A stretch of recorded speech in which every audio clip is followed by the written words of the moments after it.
ठीक है। देखो चक्रवृद्धि ब्याज का एक सवाल लिखा है जो कि एक डेमो है, देखते हैं। चक्रवृद्धि ब्याज को बिना फॉर्मूले के करेंगे अपन, तो बिना फॉर्मूले के करेंगे तो हमेशा इसमें ये ध्यान रखना है कि जो परसेंटेज होता है इसको अपन को वैल्यू में चेंज करना होता है। परसेंटेज को वैल्यू में चेंज करना होता है।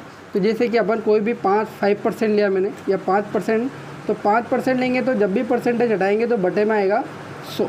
तो 5 एकम 5 और ये हो जाएगा 5 दूनी 10, मतलब 5% की वैल्यू का मतलब ये हुआ है कि 1/20 है। दोनों मान एक जैसे ही है, पर इनको अपन को परसेंटेज को हमेशा यहाँ पे वैल्यू में चेंज करके अपन सवाल करेंगे।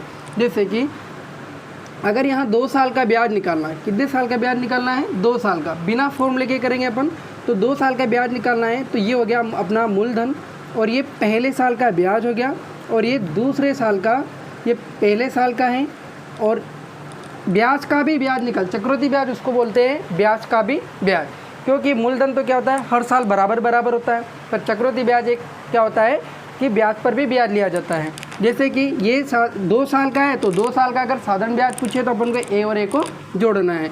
पर यदि मैं अगर ए का भी बी निकालूं, मतलब ब्याज का भी ब्याज निकालूँगा, तो ये कितना हो जाएगा बी। तो ये वाला जो होता है ये पहले साल का ब्याज होता है, और ये भी अगर इन दोनों को अगर अपन जोड़ते हैं तो ये दूसरे साल का ब्याज होता है। अगर इन तीनों को अगर अपन जोड़ते हैं तो ये कहलाता है 2 साल का चक्रवृद्धि ब्याज। 2 साल का चक्रवृद्धि ब्याज, ठीक है। तो अपन को यहाँ पे क्या करना है, पहले अपन इनको परसेंटेज को वैल्यू में लिखते हैं। तो यहाँ पे अपन को मूलधन दे रखा है कितना, 1000 रुपये। कितना है? 1000 रुपये है। और अपन को दर दे रखी है यहाँ पे 10%, और टाइम दे रखा अपन को यहाँ से 2%। तो इसको अपन कैसे सोल्व करेंगे? तो मैंने पहले बताया था कि परसेंटेज को अपन काय में चेंज करेंगे, वैल्यू में चेंज करेंगे। तो परसेंटेज मतलब 10% है, 10% का अगर परसेंटेज हटाएंगे तो बटे में कितना आएगा 100। 0 से 0 कटा, मतलब इसका मान कितना हो गया 1/10। तो ये हो गया अपने पास मूलधन, और ये अपनी वाली जो मेथड है वो, तो ए और ये भी कितना हो जाएगा बी हो जाएगा।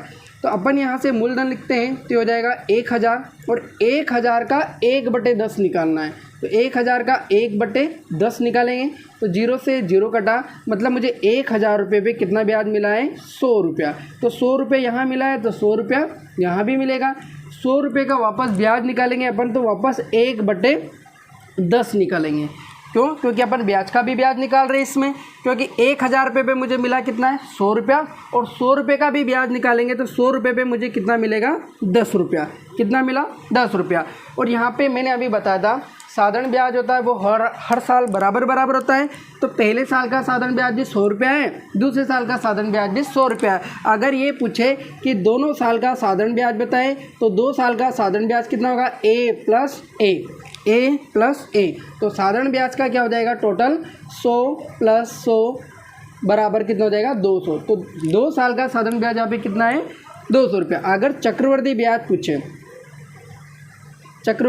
पूछे तो यहाँ पे कितना हो जाएगा ए प्लस बी, मतलब इन पूरे को जोड़ना है। इस पूरे को जोड़ेंगे तो ये कितना हो जाएगा 100 + 100 + 10, तो टोटल मिलके कितना हो जाएगा 210 रुपया। यही सवाल था कि 2 वर्ष का चक्रवृद्धि ब्याज ज्ञात करें, तो 2 साल का चक्रवृद्धि ब्याज अपने पास यहाँ पे कितना आ गया 210 रुपया, ठीक है। तो यहाँ पे फिर मैं समझाना चाहूँगा कि जब भी अपन 2 साल का चक्रवृद्धि ब्याज निकालते हैं तो क्या करना है, मूलधन जो परसेंटेज जो भी दर रहती है उस दर को पहले वैल्यू में चेंज करते हैं। वैल्यू में चेंज करेंगे तो 10% को मैंने वैल्यू में चेंज किया, तो 10% का मान कितना आया 1/10।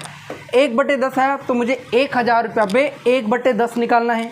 तो 1000 का मुझे ब्याज निकालूंगा तो मुझे 100 रुपया मिला। अगर ये साधारण ब्याज ए है तो ये भी ए रहेगा, क्योंकि 2 साल का साधारण ब्याज है। तो यहाँ पे क्या करना है, अगर ये 100 है तो ये भी 100 है। तो अगर 2 साल का साधारण ब्याज पूछे तो कितना हो जाएगा 200 रुपया।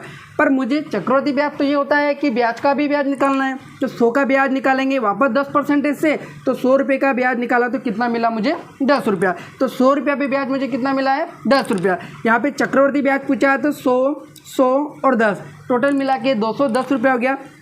अगर साधारण ब्याज पूछे तो आपको ये दोनों साल का जोड़ना है। तीसरे साल का भी पूछता तो 100 रुपया फिर मिलता, तो टोटल साधारण ब्याज कितना मिल गया मुझे 200 रुपया। अगर मुझे यहाँ पे अमाउंट पूछे, मिश्रधन पूछे, तो मुझे क्या करना है, इस मूलधन में, इस मूलधन में मुझे क्या जोड़ना है, ये चक्रवृद्धि ब्याज जोड़ना है।